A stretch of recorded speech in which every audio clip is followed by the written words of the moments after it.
extend to other areas of life in which next time vexations come, problems dealing with the external world come, you will start to see that as wandering thoughts.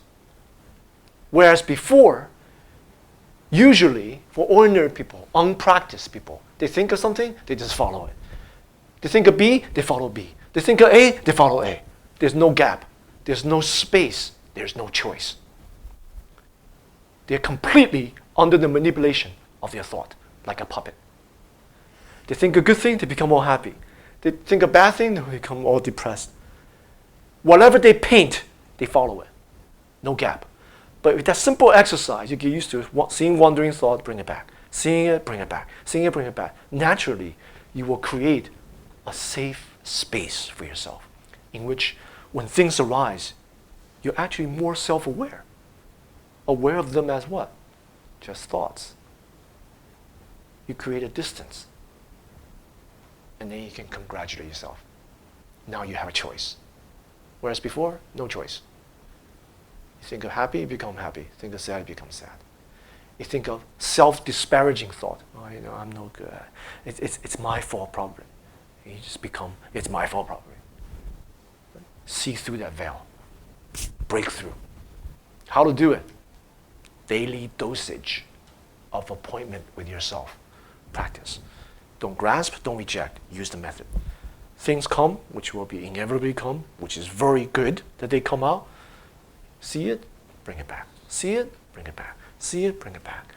You start to be more mindful of what is actually happening here. And then next time, your tendency, habit of blaming yourself come. Oh, paper tiger again. Okay, bye. You're not caught up with it. Right? All the mechanism. So meditation can help with depression. Depends on the severity, of course, but continual mindful practice, meditation practice can be beneficial for people with ADD, depression, all kinds of things. Because we learn to do what? Path of recognition. But don't get caught up with substitution. Every time you feel, Amitabha, Amitabha, Amitabha, Amitabha, Amitabha. That's just substituting one thing with another thing. Suppress it. You never get to see it.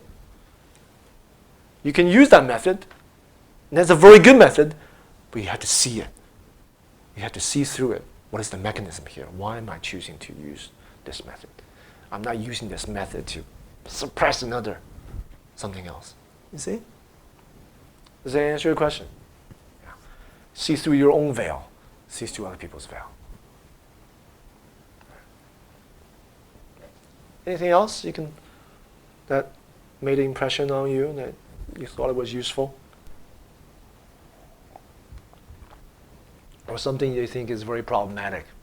You need clarification. Don't grasp, don't reject. Should I hold a job? Should I bother to do this? How many of you have questions like that? Yeah. Master Sheng Yen is a person that in my short 43 years of life, it's the person that I've never witnessed anyone else work that hard. And I saw him from day to night. And I've never seen any person most congruent, 一致.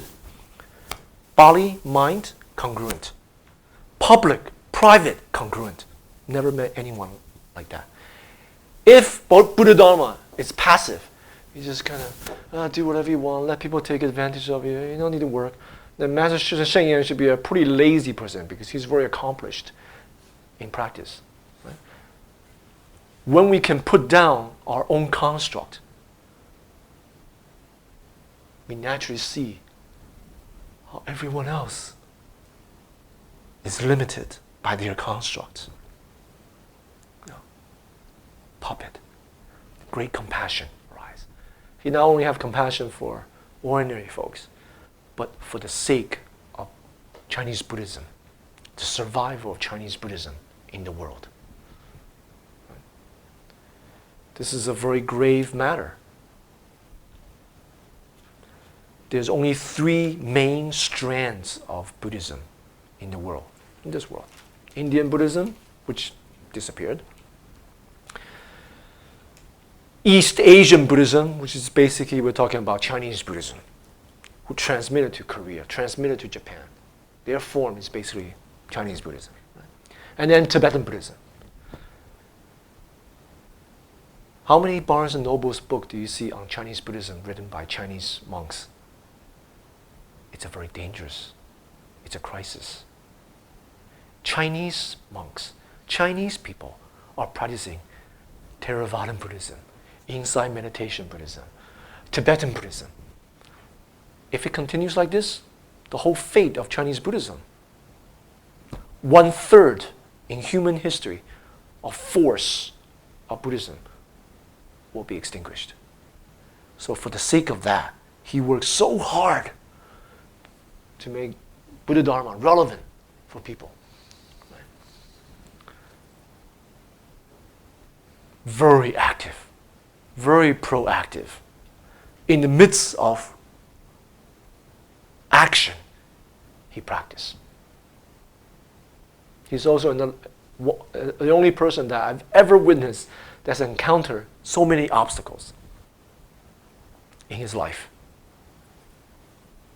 And I finally found out why he treated me like that. His teacher used to tell him, 东出老和尚, Master Dong Chu, to put him through hell. He used to tell him to go get things, long distance, take the bus, and don't give him a single dime, and tell him to go on the bus. And once he gets on the bus, pretend that he doesn't know Shifu. So Master Dong Chu already paid for his fare. Don't get on the bus. And then sit in the back. Watch how Master Sheng Yen has to negotiate because he has no money. Horrible. This is in the 60s, 50s, 60s, when Chinese people in Taiwan spit at monks, look down at monks. And you have a monk holding up the bus, everyone. He just observe him, see how he solved problems. And he was like, Shifu, why didn't you give me the bus fare? I wanted to see how you solve problems in daily life. Broken bricks. They're doing some renovation at Zhonghua Institute of Buddhist Culture. Broken bricks. Master Dong Chu comes along and says, each and every single brick is the donation of 10 directions. All the lay people, we must cherish their donation. Maybe tomorrow morning, the workers, when they come to fix the door and knock down the wall, they can still use those bricks. Here, put back those bricks. We're talking about little pieces. How do you put them back? I don't care. Put them back. We have to be frugal. 珍惜, 节省. So Master Sheng Yen memorized all the different pieces of the bricks. He had them visualized in his mind. And then he started putting them together. See, Chan masters are great at causing problems when there are no problems. And just see how you solve the problem. Because the temple is too peaceful. So they create problems. So he put it all together. He says, I was able to put them all together. Basically, Master come back and says, wow, it's pretty good. Please stack them together. Stack broken pieces of brick together. How do you do that? When you're faced with challenges, when you're free from your own construct, inspirations will come, guaranteed. When you're fixated on something in your mind, everywhere you meet will be obstacles. If you want to do something a certain way, you will always meet obstacles. If you follow causes and conditions, you see the dynamics of things, you're open to things, you're receptive to the world, inspirations will come. He was scratching his head. He didn't know what to do. It's almost night. He went out to the backyard. He saw those Chinese. Taiwan is a semi-tropical place. They have these plants that's like a banana plants, very big leaves, large pieces. He told me he was scratching his head. He saw that. He was like, I got it. He used the leaves, big pieces of leaves, between each layer, and he stacked the bricks. And then he called his master. Master, I'm finished. You what? You actually finished?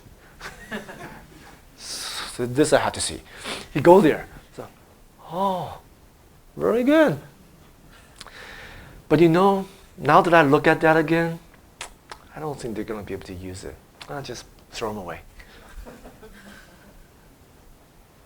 Magician was like, okay. But I thought we had to be frugal to say, yeah, but they're useless. Can you use them? It will cost more money to put cement between them, to glue them together, to be able to use it. And I'm sorry, I didn't think about that before. Just dump them out. That's the way he was trained. Obstacle upon obstacle. Never passive. Never give up. Dash forward. Free from your construct, you will be inspired by all things. When there's less here, conversely, more will be there.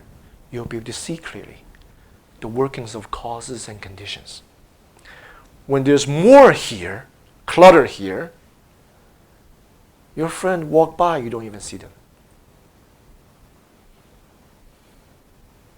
Right? So when you have less clutter, calm, clear, you will see causes and conditions. This we called